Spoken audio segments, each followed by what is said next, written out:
राजभर जी, राधिका पटेल जी, राधिका बिंद जी, राजमती निषाद जी, उपस्थित सभी नेताओं का, अपने छोटे भाई राष्ट्रीय प्रवक्ता हमारा दिल का टुकड़ा अरुण राजभर का, उपस्थित सभी साथियों का, रजनीश श्रीवास्तव जी का, फागु सिंह जी का, सुनील सिंह जी का, हमारे प्रमुख जी का, मैं सभी लोगों का बहुत बहुत स्वागत करता हूं। इस मंच से भी अपने पत्रकार साथियों का, सुरक्षा में लगे सुरक्षा कर्मचारी साथियों का मैं बहुत बहुत स्वागत करता हूं और अपने हृदय से, अपने हृदय की गहराइयों से इस कार्यक्रम में आए हुए नौजवान साथियों का मैं बहुत बहुत स्वागत करता हूं। आज के इस महिला जागरूकता महासम्मेलन में जो महिलाएं अपने घर से निकल करके यहां तक आई हैं, मैं उनका अपने पार्टी के पूरे एक एक कार्यकर्ताओं की तरफ से मैं बहुत बहुत स्वागत करता हूं और आग्रह करता हूं, यहाँ जितने लोग हैं सभी लोग अपने अपने नाम पर अपने अपने हाथ से अपना अपना स्वागत करने का काम करिए। जोरदार ताली बजा के अपना अपना स्वागत करें सब लोग। देखिए, ये थोड़ा नया चीज होगा कि अपना अपना स्वागत कैसे कर लिया जाए। भाई, लड़ाई ही यही है। हमारे पूर्व के वक्ताओं ने कहा कि हमारे नेताजी की मंशा है, सुहेलदेव भारतीय समाज पार्टी की चाहत है, इस प्रदेश में निवास करने वाला हर एक व्यक्ति जब तक अपने हिस्सेदारी भागीदारी की लड़ाई नहीं लड़ेगा तब तक उसका कल्याण होने वाला नहीं। राजा सुहेलदेव राजभर जी भी यही कहा करते थे, जब इस देश में विदेशी आक्रांताओं का आक्रमण हुआ, जब इस देश में विदेशी आक्रांताओं ने इस देश के 585 राजाओं में से 1/3 राजाओं को हराने का काम किया, जब विदेशी आक्रांता पूर्वांचल में प्रवेश किया, राजा सुहेलदेव राजभर जी को चुनौती मिला। जब अयोध्या को परास्त करते हुए बहराइच में जाकर के विदेशी आक्रांता ने राजा सुहेलदेव राजभर जी को ललकारने का प्रयास किया, राजा सुहेलदेव राजभर जी ने कहा, अरे तुम 585 राजाओं में से 1/3 राजाओं को हरा सकते हो, लेकिन ये राजभर समाज का राजा चक्रवर्ती सम्राट सुहेलदेव राजभर, देखता हूं तुम्हारे में कितना दम है, और अगर 2-2 हाथ करना हो तो आओ नानपारा के मैदान में। राजा सुहेलदेव राजभर जी ने कहा, देश के राजाओं को आमंत्रित किया, अगर इस देश के जिस लुटेरे को हराने की साहस कोई नहीं जुटा पा रहा था, राजा सुहेलदेव राजभर जी ने हिम्मत जुटाया और हिम्मत जुटा करके एक संदेश भेजा लोगों को, देश के राजाओं को, अगर यह व्यक्ति इस पूर्वांचल को हराते हुए अगर नेपाल चला गया तो फिर भारत देश को गुलाम होने से कोई नहीं बचा सकता। राजा सुहेलदेव राजभर के प्रस्ताव को बहुत सारे राजाओं ने ठुकरा दिया। राजा सुहेलदेव राजभर जी ने कहा, घबराने की कोई आवश्यकता नहीं है। अपने राज्य में लोगों से कहा कि घबराने की कोई आवश्यकता नहीं है, क्योंकि हम बाबा भोलेनाथ को मानने वाले लोग हैं। इस देश का इतिहास रहा है, सब लोग शिवलिंग की पूजा जमीन पर रख के किया करते थे, और ये भारतीय नागवंशी राजभर समाज के लोग बाबा भोलेनाथ के शिवलिंग को अपने कंधे पर रख करके एक पैर पे खड़ा होकर पूजा किया करते थे। राजा सुहेलदेव राजभर ने कहा, इस देश को बचाने के लिए कोई आवे चाहे मत आवे, लेकिन अंतिम सांस तक इस देश को गुलाम नहीं होने दूंगा। और राजा सुहेलदेव राजभर चुनौती दिया, अगर हो तुम्हारे में दम तो आओ नानपारा के मैदान में।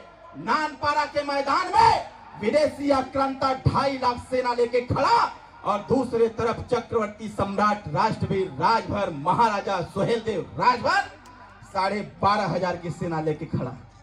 राजा सुहेलदेव राजभर जी ने कहा, अरे हम बाबा भोलेनाथ को मानने वाले लोग हैं, हम मां चंडी को मानने वाले लोग हैं, काली माता को मानने वाले लोग हैं।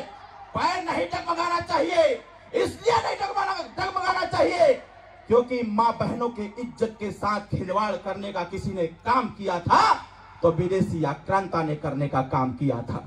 राजा सुहेलदेव राजभर 21.5 दिन का महायुद्ध लड़ने का काम किया, और 12,500 की सेना लेकर के 2.5 लाख सेना को गाजर और मूली की तरह काटने का काम किया था।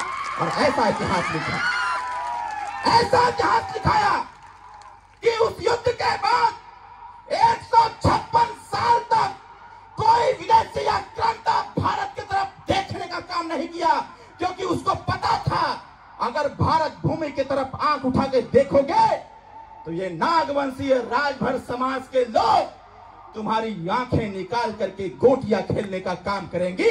इस प्रकार का साहस लोगों ने किया। साथियों, इस बात को भूलने की आवश्यकता नहीं है, क्योंकि आज इस मंच पर हम सबके नेता बैठे हुए हैं। अरे जरा याद करो, आप 2002 के पहले कोई सुहेलदेव जी को नहीं जानता था। राजभर का नाम आता था, लोग कहते थे चोरी करने वाली जात है। लेकिन धन्य है ओम प्रकाश राजभर और धन्य है माताओं और बहनों आप कि आपने ताकत दिया ओम प्रकाश राजभर जी को। और आज यह पीला गमछा अगर साधु भी पहन के जाता है तो देखने वाले लोग कहते हैं कि ओम प्रकाश राजभर के पार्टी का नेता और कार्यकर्ता जा रहा है। इस देश में डॉक्टर भीमराव अम्बेडकर साहब ने कहा था, समता, स्वतंत्रता और बंधुत्व, न्याय होना चाहिए। अगर वो एक्चुअल में कोई न्याय कर रहा है आपके साथ तो माननीय ओम प्रकाश राजभर जी कर रहे हैं। ये माताएं आई हैं हमारी। माताओं, आप बताओ, उत्तर प्रदेश में दारू जरूरी है कि शिक्षा जरूरी है? कितने लोगों को लगता है कि शिक्षा जरूरी है? जरा हाथ उठा के बताओ तो। दोनों हाथ उठा के बताइए। उत्तर प्रदेश में शिक्षा जरूरी है ना? तो अब आप बताओ, माताओं, हाथ नीचे करो। कितने लोग चाहते हैं कि उत्तर प्रदेश से दारू बंद हो जाए? हाथ उठा के बताइए। अरे आपको ताजुब होगा, ये ओम प्रकाश राजभर दारूबंदी की बात क्यों कर रहा है?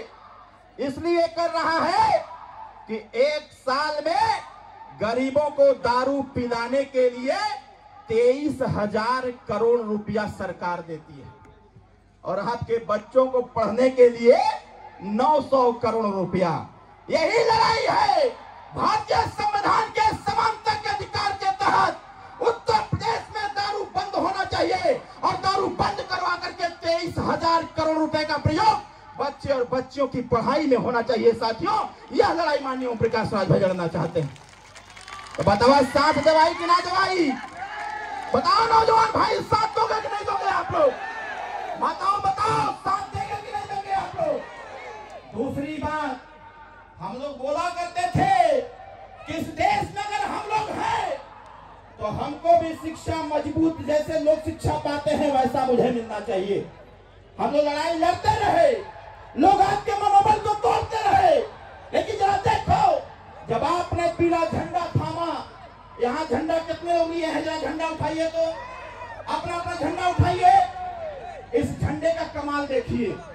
जब आपने इस झंडे को अपने दरवाजे पर लगाया तो सत्ता और सरकार के लोगों ने कहा कि ये ओम प्रकाश राजभर मानने वाला व्यक्ति नहीं है। और आपने जब इकट्ठा हुआ, आपने जब रैली, सभा, जनसभा करने का काम किया, उसका परिणाम क्या निकला?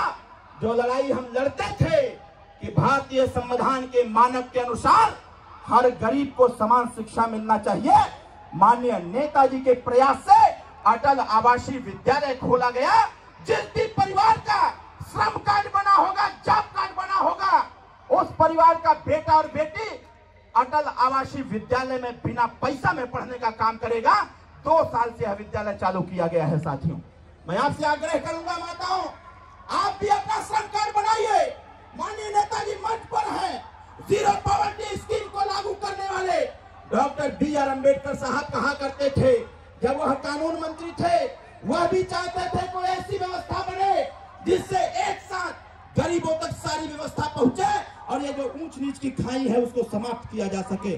डॉक्टर अम्बेडकर साहब प्रयास किए, मान्यवर कांशीराम साहब ने प्रयास किया, लेकिन उनके सपने को अगर किसी ने पूरा करने का काम किया तो उसका नाम ओम प्रकाश राजभर। साथियों, जो आपके मंच पर बैठे हुए हैं, माननीय नेताजी आएंगे, आपको जीरो पॉवर्टी के संबंध में बताएंगे कि ये जो महात्मा गांधी जी की जो सोच थी, डॉक्टर अम्बेडकर साहब की जो सोच थी, मान्यवर कांशीराम साहब की जो सोच थी, वह बात माननीय नेताजी बताएंगे।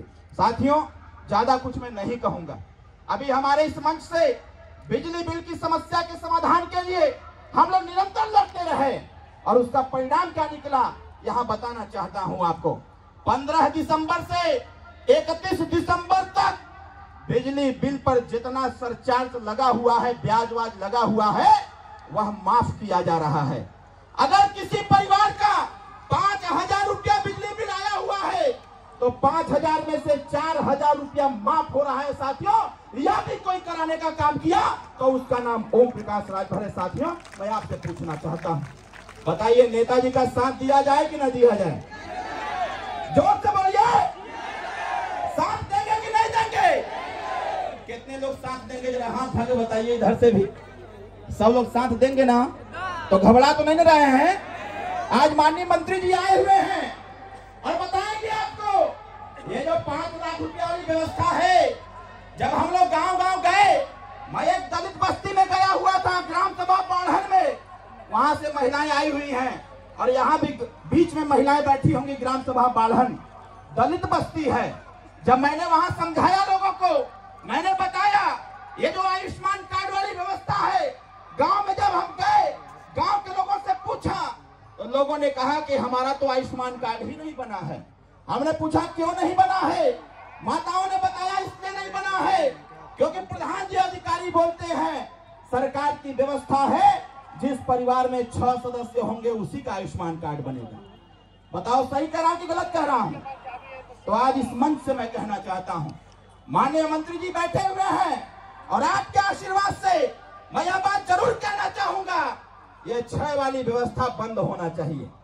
बंद इसलिए होना चाहिए क्योंकि भारत सरकार की योजना है, परिवार कल्याण एवं नियोजन विभाग के माध्यम से एक नारा चला है और उसकी व्यवस्था है, छोटा परिवार सुखी परिवार, हम दो हमारे दो।